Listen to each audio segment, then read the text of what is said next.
What a disappointing outing by Manchester United. Because I don't even understand why in a match where you're losing by 2 goals to 0, you remove a striker like Rasmus Højlund and bring in Antony that is not fully fit. Okay, if you want to bring in Martial, why not take out a player like Scott McTominay? Why will you leave? What was Scott McTominay doing on that pitch? What was he doing on the pitch? Because looking at the match, looking at everything, Scott McTominay was nowhere to be found in this match. It took you long to bring in Pelestri. It took you long to bring in Hannibal. And it even took you long to bring in a player like Wan-Bissaka when Dalot has nothing to offer defensively in this match.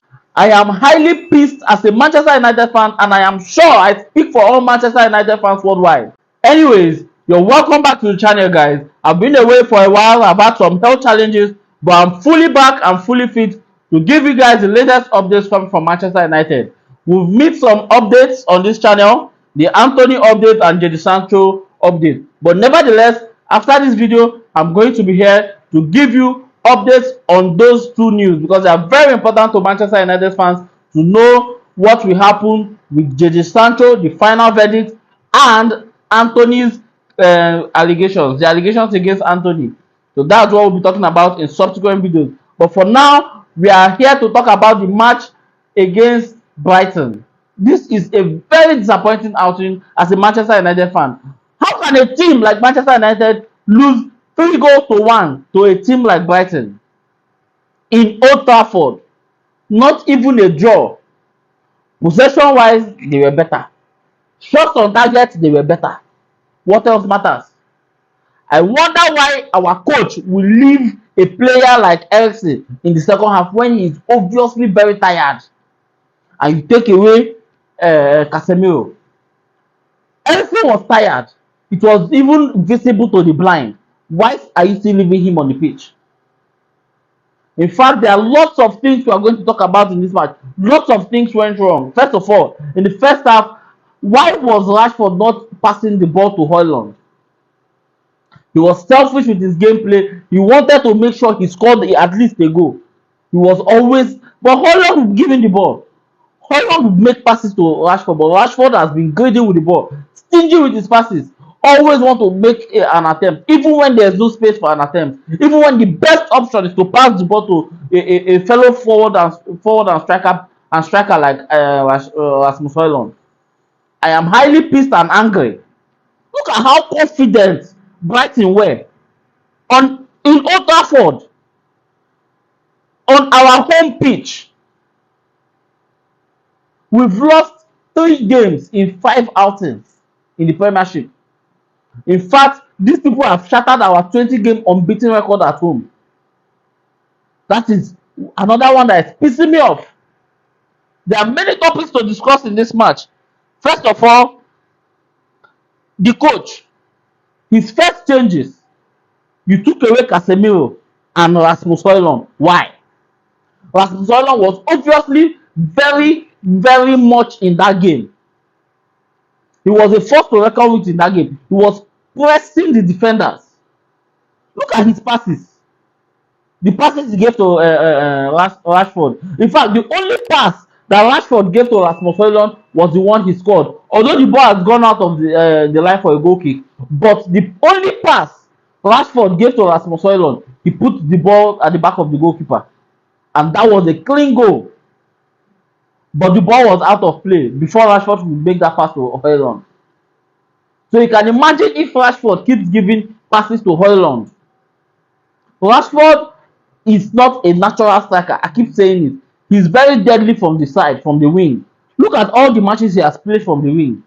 He's very deadly. In this match, in the first half, Rashford was very deadly. In fact, even in the first period of the second half, he was very deadly. You could see that bite. He was a dangerous opponent to Brighton. But then his issue was that he was very greedy with the ball. He refuses to give pass. He always wants to take a shot. Secondly, we'll be talking about Diogo Dalot.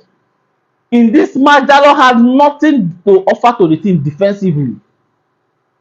Defensively, Dalot made no impact on the team. Check out the goals. They all came from Dalot's wing. They came from Diogo Dalot's wing. The second goal The third goal. All from Diogo Dalot's wing. And as a defender, you should be worried. Look at the third goal. He was nowhere to be found. He had overlapped. Nowhere to be found. The wing was wide open.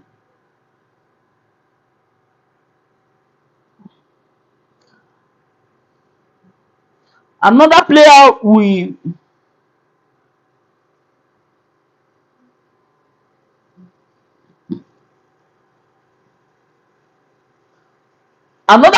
I want to talk about in this match was Eriksen. Eriksen was tired. Eriksen was tired. It was obvious. Our coach would have removed Eriksen. Leave Casemiro there. Remove Eriksen. Bring in another striker like Martial. Bring in another striker like Martial. You remove McTominay and bring in Pelestri. You could have done that early enough in the match. I don't know why the changes he made today were very. I don't understand the changes he made today because you have brought on Pelestri right from second half from like 60th minutes.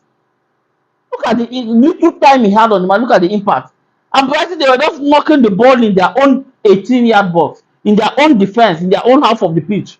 Just knocking the ball, and whenever they have a chance, they score a goal.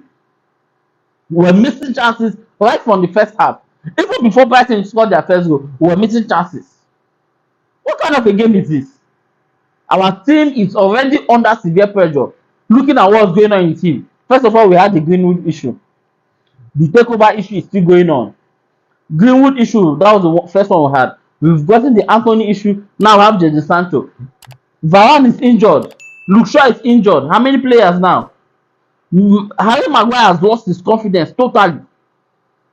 Totally, there's no confidence. Even the fans are not confident in the player anymore. And then I don't feel like there's there's no way he can improve or add value to the team this season because his confidence is already down. It will take a lot from that player to build back his self-esteem and confidence so that he can perform for the team. So we obviously need substitute defenders. Imagine if we have an injury now. Look at Amrabat. He came with an injury, according to what the coach said. You understand? That's a good addition to the team because our midfield is lacking a strong defensive midfielder.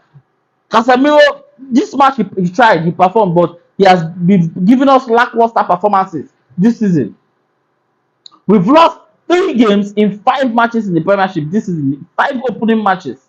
We've lost 3. That's a very disastrous record for Manchester United. And as a fan, I am deeply angry and annoyed by the choices our coach is making in terms of gameplay on the pitch. Talk to Rashford to keep pass. I've been saying this in our previous matches. Rashford does not pass the ball. Or am I the only one saying this thing? Talk to Rashford to keep pass the ball. Let there be this harmony between the defenders and the attackers. And let there be harmony between the attackers themselves. Looking at the statistics of this match, you see that these people had a lot of possession. More than us on our own pitch, on our home ground in Old Trafford. They had 57% possession. We had 43. Look at shots on target. They had 8 shots on target out of 10. 8 was on target. We had 14 shots, but only 4 was on target. That's a very disastrous record. What are the strikers doing? If you have 14 shots and only 4 is on target against a team like Brighton. No. That's highly unacceptable. Then how is always talking about standards. This is time to show standards. Oh, every time he's talking about standard for a club, we cannot accept this. This is time to show what you cannot accept. How can you have a defeat from Brighton on your home ground, shattering your 20-match home unbeaten record? That is highly unacceptable by the fans. You, Ten Hag, we are telling you now. Look at the pass accuracy. They had 91% pass accuracy.